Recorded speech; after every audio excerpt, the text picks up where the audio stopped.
15 Black celebrities who suffered intense racism in Hollywood.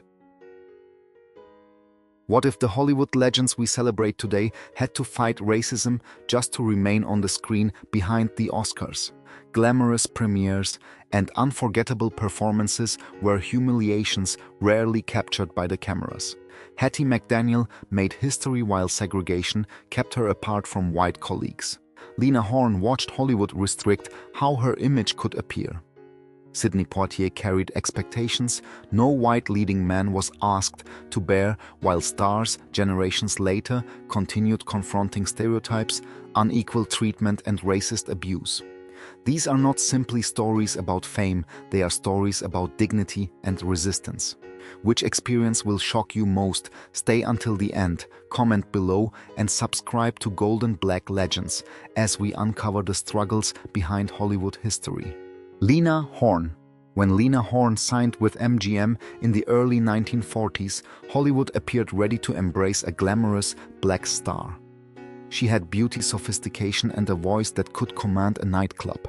Yet behind the publicity photographs was a painful reality. The industry wanted her talent without fully challenging the racial system surrounding it. MGM frequently placed Horne in self-contained musical sequences, sometimes performing before a curtain or decorative backdrop rather than participating meaningfully in the story. This was not merely an artistic choice. Because her appearances could be separated from the plot, theaters in parts of the segregated South could remove them without making the film incomprehensible. Hollywood could advertise a black star while simultaneously making her disappear wherever racial prejudice threatened profits. Horne refused to accept the degrading maid and servant stereotypes commonly offered to black actresses. Even prominent appearances in Cabin in the Sky and Stormy Weather did not lead to the dramatic and romantic opportunities routinely available to white actresses.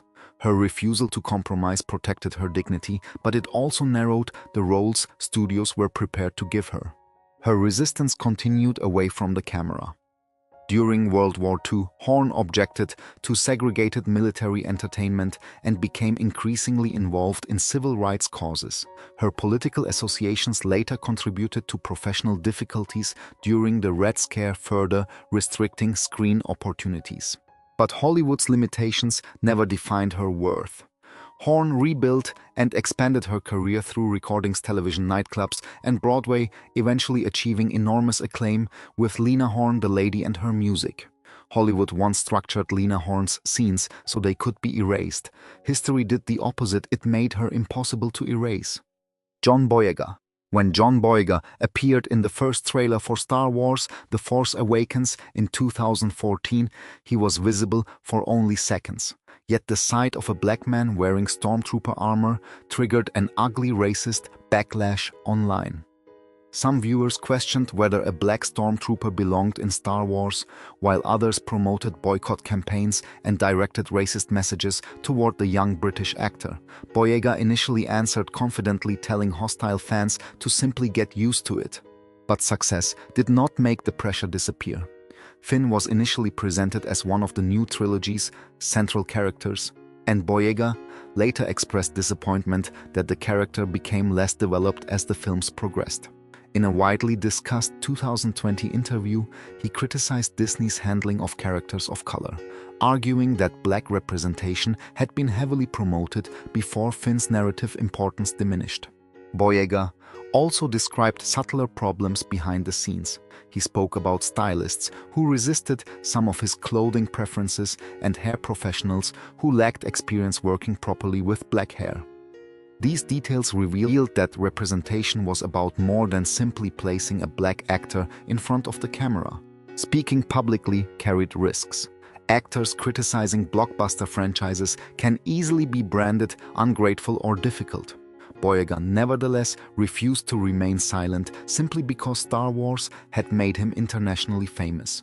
His later work, including his acclaimed performance in Steve McQueen's Small Axe, demonstrated a dramatic range far beyond Finn. John Boyega entered one of cinema's biggest universes expecting to play a hero. Instead, he also found himself fighting a real-world battle over racism representation and whether Hollywood truly values black characters after the promotional posters come down. Hattie McDaniel.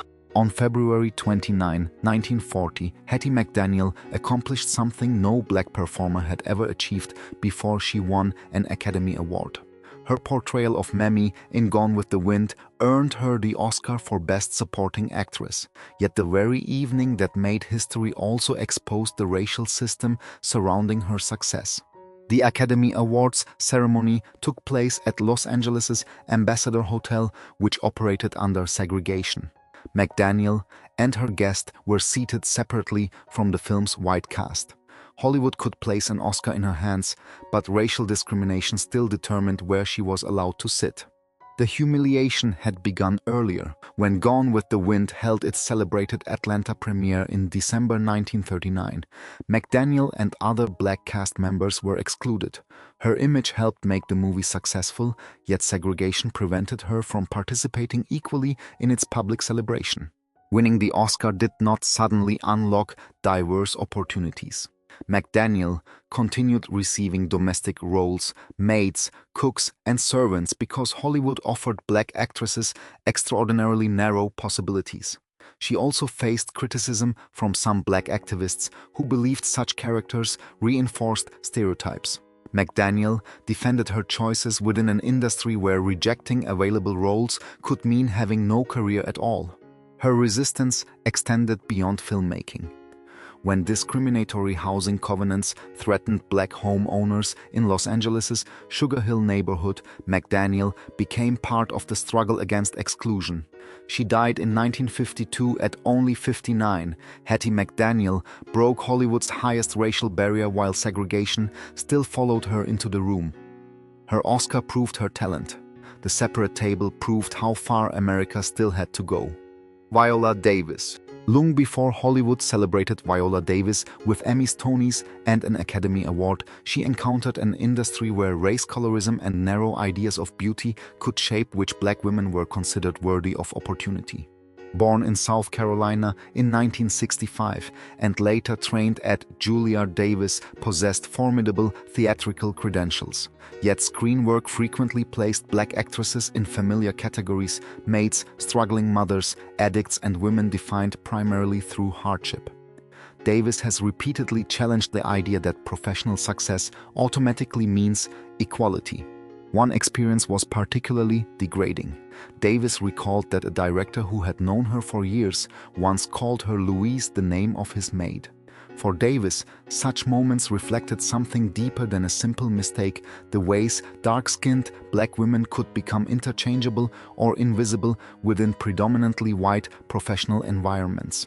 In 2014, controversy also followed a New York Times article describing Davis as less classically beautiful. Davis connected such language to long-standing standards that marginalized dark-skinned women. She has also spoken forcefully about unequal pay and access, arguing that praise and awards mean little if black actresses still receive fewer opportunities than comparable white performers. Then came Annalise Keating in How to Get Away with Murder, intelligent, powerful, sexual, vulnerable, complicated, and unapologetically black. In 2015, Davis became the first black woman to win the Emmy for Outstanding Lead Actress in a Drama Series. Her acceptance speech identified the fundamental issue: opportunity.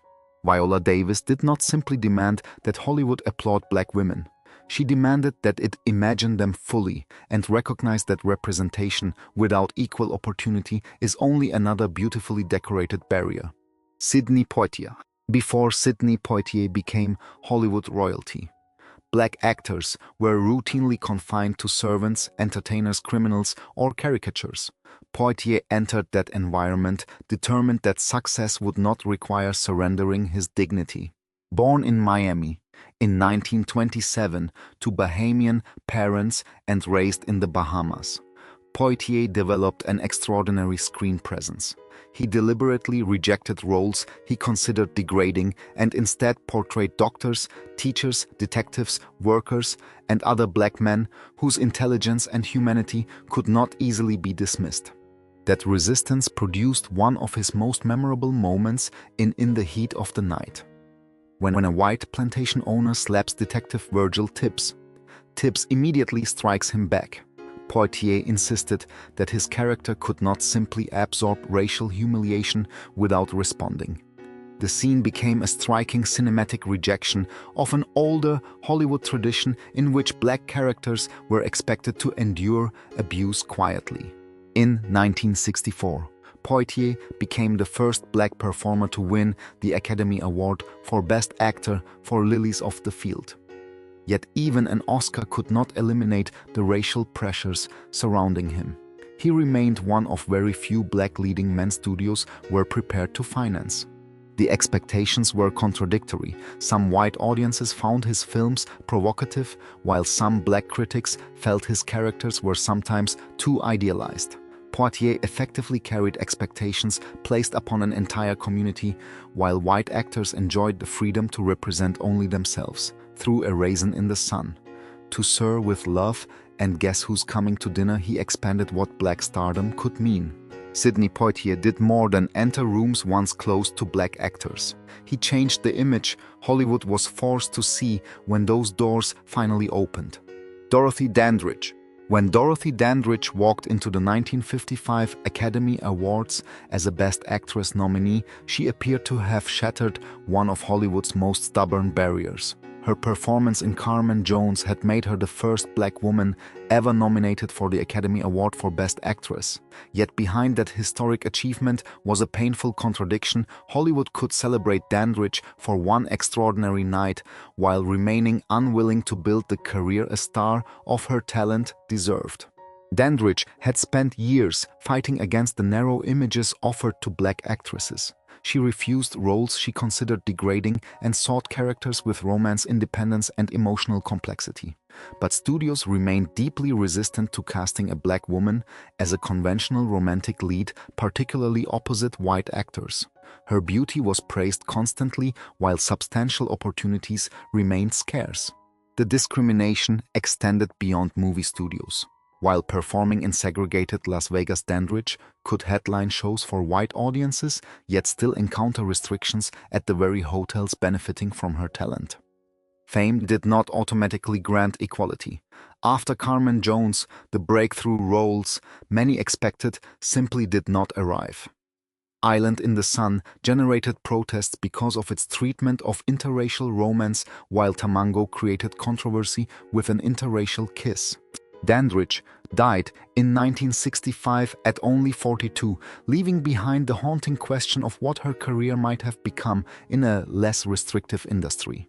Dorothy Dandridge did not lack the talent to become one of Hollywood's enduring leading ladies. She reached the door, made history by opening it, and discovered that racism still determined how far she was permitted to walk through. Louis Gossett Jr. By the time Louis Gossett Jr. became the first black man to win the Academy Award for Best Supporting Actor, he had already learned a bitter lesson: professional achievement could not shield a black performer from racism. When Gossett arrived in Hollywood in 1961 to work on A Raisin in the Sun, his Broadway credentials offered little protection from segregation. He later recalled having to stay in a poor cockroach-infested motel because many establishments would not accommodate black guests. His experiences became even more frightening in 1968. Gossett recalled driving a convertible rented for him by Universal Studios when sheriff's officers stopped him twice, searched the vehicle, and contacted the rental company, apparently suspicious that the car was legitimately in his possession. Later, while walking near the Beverly Hills Hotel, he said police detained him and handcuffed him to a tree for approximately 3 hours. Yet Gossett continued building an extraordinary career. His portrayal of Fiddler in Roots earned him an Emmy in 1977. Then in 1983, his unforgettable performance as Gunnery Sergeant Emil Foley in An Officer and a Gentleman brought him the Supporting Actor Oscar. Even that achievement did not automatically transform him into a Hollywood leading man. Gossett later discussed how substantial opportunities remained limited and spoke openly about racism's psychological consequences. I eventually founded the Racism Foundation, turning painful personal experiences into a broader campaign against prejudice. Louis Gossett Jr. reached Hollywood's highest stage, but he never forgot the years when the same city that applauded black talent could still treat a successful black man as though his very presence required explanation. Cicely Tyson. Cicely Tyson made a decision early in her career that could easily have destroyed it. She would rather lose work than accept roles she believed degraded black women. After moving from modeling into acting, Tyson entered an entertainment industry where black actresses were frequently offered characters defined by servitude, addiction, prostitution, or submission. She rejected many such parts, understanding that the decision could mean long periods without employment. That sacrifice was significant. Complex black female characters were scarce, and Tyson refused the easiest route toward greater visibility. She believed images mattered because audiences who had little meaningful contact with black Americans could absorb stereotypes from what they repeatedly saw on television and movie screens. Her regular role alongside George C. Scott on East Side, West Side in 1963 was itself unusual for a black actress. But Tyson's defining breakthrough came with Sounder. Her performance as Rebecca Morgan earned her an Academy Award nomination for Best Actress in 1973, presenting audiences with a black mother characterized by strength, love, intelligence, and dignity rather than caricature. Then came the autobiography of Miss Jane Pittman. Tyson's extraordinary transformation across decades of American history earned her 2 Emmy Awards, further proving what Hollywood had risked overlooking. Her career ultimately lasted more than 7 decades, but longevity should not hide the barriers she confronted. Tyson succeeded partly because she was willing to say no when saying yes might have brought quicker fame. Hollywood repeatedly offered Cicely Tyson stereotypes. She answered by creating human beings, and every powerful performance challenged an industry that had spent generations telling black women how little space they deserved. Harry Belafonte. In 1968, something as simple as one white woman touching Harry Belafonte's arm became controversial on American television. Belafonte was performing a duet with British singer Petula Clark when she gently touched his arm. According to accounts of the production, a representative connected to the show's sponsor objected to the interracial physical contact and wanted the moment removed. Clark and the production resisted, and the sequence aired. The controversy reflected a reality Belafonte already understood well. Although he had become an internationally successful singer and actor, segregation still shaped where black entertainers could move. In Las Vegas, Belafonte recalled performing for white audiences while facing restrictions that prevented him from freely using the same casinos and entrances as white guests. Hollywood presented another dilemma. Belafonte rejected the leading role in Porgy and Bess because he objected to its depiction of black life. Rather than accept every opportunity offered to him, he increasingly chose projects that confronted racial tensions. Island in the Sun provoked controversy through its suggestion of interracial romance, while Odds Against Tomorrow placed racism directly inside its crime narrative. Belafonte eventually devoted enormous energy to activism, supporting Martin Luther King Jr., civil rights demonstrations, and voting rights efforts. His celebrity became a resource for causes larger than his own career. That choice sometimes limited his relationship with mainstream entertainment, but Belafonte refused to separate artistic success from human dignity. Hollywood could offer Harry Belafonte fame, but it could not purchase his silence. He understood that being welcomed onto a stage meant little if black people were still denied equality once the curtain came down. Octavia Spencer.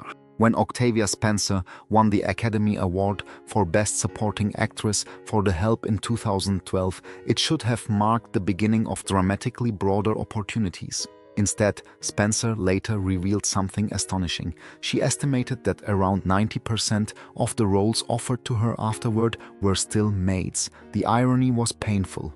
Spencer had delivered an Oscar-winning performance as Minnie Jackson, yet Hollywood seemed determined to turn one successful character into a permanent category. She refused. Spencer understood that repeating weaker versions of Minnie might provide steady employment while simultaneously trapping her inside the very stereotype her talent should have helped her escape. Gradually, films such as Hidden Figures allowed audiences to see a different dimension: intelligence, professional authority, humor, and ambition. Later, Ma placed her at the center of a psychological horror film rather than beside someone else's story. Compensation exposed another inequality. At Sundance in 2018, Spencer explained that women of color often earned substantially less than white women. Actress Jessica Chastain, who was discussing a potential project with Spencer, responded by insisting that their negotiations be linked. Spencer said they ultimately received 5 times what they had originally requested. For Spencer, the experience revealed how dramatically a performer could be undervalued even after reaching Hollywood's highest levels. She has also said she encountered more racism after moving to Los Angeles than she remembered experiencing while growing up in Alabama. Octavia Spencer's Oscar proved she belonged among Hollywood's finest actors. The fact that Hollywood still overwhelmingly saw Maid afterward revealed how much harder the industry had to work before applause could truly become equality. Nichelle Nichols. When Nichelle Nichols stepped onto the bridge of the USS Enterprise as Lieutenant Uhura in 1966, her presence carried meaning far beyond science fiction. At a time when black women on American television were still frequently confined to domestic or stereotypical roles, Uhura was intelligent, composed, technically skilled, and part of humanity's imagined future. Yet even such groundbreaking visibility did not protect Nichols from the racial limitations of the entertainment industry. Nichols later spoke about prejudice and frustrations behind the scenes. Although Uhura was highly visible, her dialogue and character development were often limited. After Star Trek's first season, Nichols considered leaving the series for Broadway. Then came a conversation that changed her decision. Dr. Martin Luther King Jr. encouraged her to stay, explaining how important Uhura was as a rare, dignified black character on television. Nichols realized that young black viewers were seeing someone who belonged on the bridge, not in the background. The racial tension surrounding the show became especially apparent with the 1968 episode Plato's Stepchildren. Uhura and Captain Kirk shared what became one of television's most famous interracial kisses. NBC executives, worried about reactions from Southern viewers, closely monitored the filming. Nichols eventually carried her influence beyond Hollywood. Working with NASA, she helped recruit women and minority astronaut candidates, including members of the landmark 1978 astronaut class. She died in 2022 at age 89. Hollywood gave Nichelle Nichols a role with limited dimensions, but she transformed Uhura into something enormous, a declaration that black women belonged not only in America's future, but among the stars. Diahann Carroll. Diahann Carroll entered American entertainment with extraordinary elegance, but behind the glamour stood an industry still learning or refusing to recognize black women as individuals rather than racial categories. Born in the Bronx in 1935, Carroll began modeling when opportunities for black women were severely restricted. Her talent eventually carried her to Broadway, where in 1962 she became the first black woman to win the Tony Award for Best Actress in a Musical for No Strings. Yet even that accomplishment did not erase Hollywood's racial boundaries. Her television breakthrough arrived in 1968 with Julia. Carroll portrayed Julia Baker, a widowed nurse raising her young son, a professional black woman, rather than the maid or servant roles audiences had repeatedly seen. But even behind the scenes, assumptions persisted. Carroll recalled that the makeup department initially believed cosmetics previously used for Lena Horne would automatically suit her. Carroll challenged that thinking, pointing out the obvious truth Hollywood had neglected. Black women do not all share the same complexion, hair, or physical characteristics. Julia became successful but controversial. Some critics argued its comfortable middle-class world failed to reflect the realities facing many Black Americans. Carroll countered that Black characters also deserved ordinary stories involving careers, families, humor, and aspiration. The hostility became frighteningly personal. Carroll later recalled receiving threats against herself and her home. Even after an Oscar nomination for Claudine's substantial film opportunities remained inconsistent. Diahann Carroll's success did not prove Hollywood had defeated racism. It demonstrated how exceptional a Black woman still had to be simply to receive opportunities others were routinely given. Hazel Scott. Long before Hollywood spoke comfortably about representation, Hazel Scott was already demanding something revolutionary: the right to appear on screen without surrendering her dignity. Born in Trinidad and raised in Harlem, Scott became a remarkable pianist capable of performing classical music, jazz, and boogie-woogie with dazzling skill. By the 1940s, she was among America's highest-paid Black entertainers. Hollywood wanted that talent, but often under conditions Scott refused to accept. Studios repeatedly approached her with stereotypical singing maid roles. Scott rejected the first 4 film offers. When she finally appeared on screen, she demanded to perform as herself, an elegant musician wearing her own gowns and jewelry rather than a racial caricature designed to reassure white audiences. She also pushed for compensation comparable to white performers. Her resistance extended beyond Hollywood. Scott refused to perform before segregated audiences, even though taking such positions could cost Black entertainers lucrative engagements. In 1950, she became the first Black American woman to host her own television program, The Hazel Scott Show, but another threat soon emerged. After Scott's name appeared in the anti-communist publication Red Channels, she voluntarily testified before the House Un-American Activities Committee and denied Communist Party membership. Her television program was cancelled shortly afterward.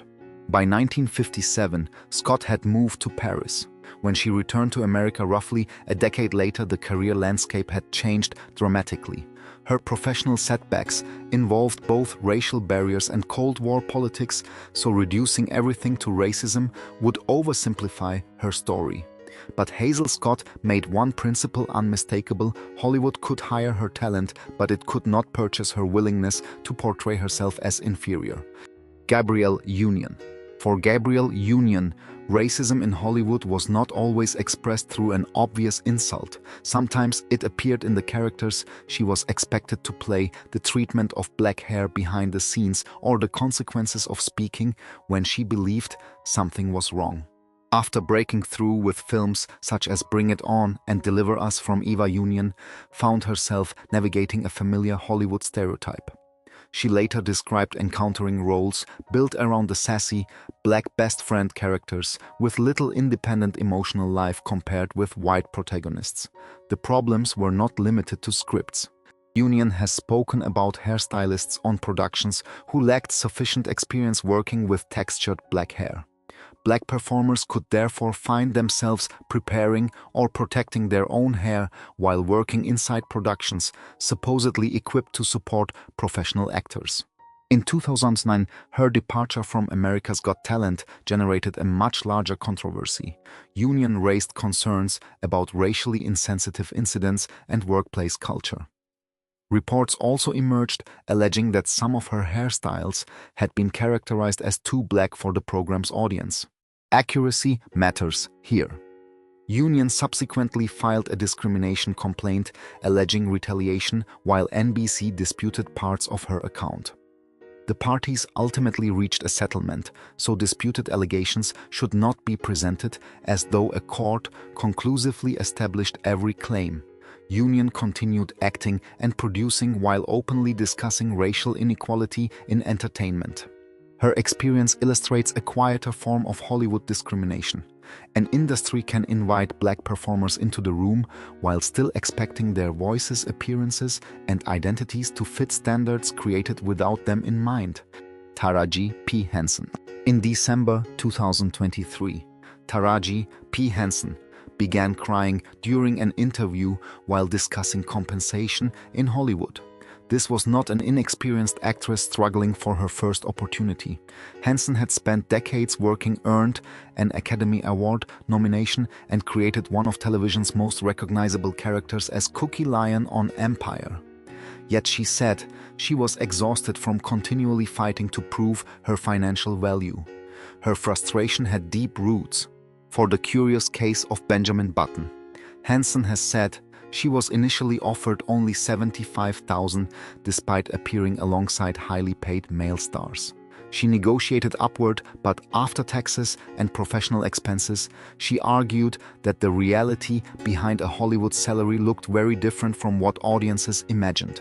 Years later, while promoting The Color Purple, Henson said she was still confronting the same exhausting cycle. Every new project required another battle to receive compensation, reflecting her experience, achievements, and commercial value.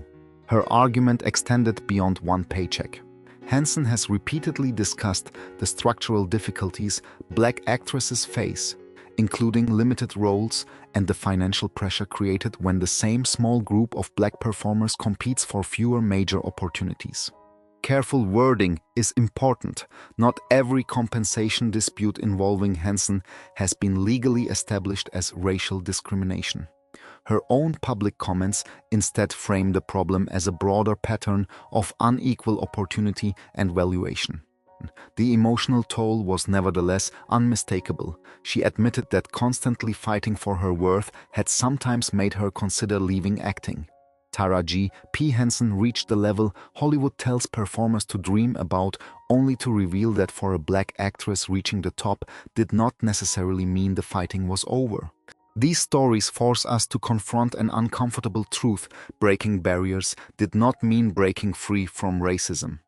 From Hattie McDaniel accepting an Oscar in a segregated hotel to Lena Horne fighting roles designed around prejudice, and from Sidney Poitier carrying impossible expectations to John Boyega facing racist attacks generations later, the struggle changed but never completely disappeared. Some stars challenged stereotypes, others fought unequal pay, and many risked their careers simply by demanding dignity. But here's the question: has Hollywood truly changed, or has discrimination simply become harder to recognize? Tell us which story affected you most in the comments. Subscribe to Golden Black Legends and join us as we continue honoring the courage, struggles, and unforgettable legacies of Black entertainment icons.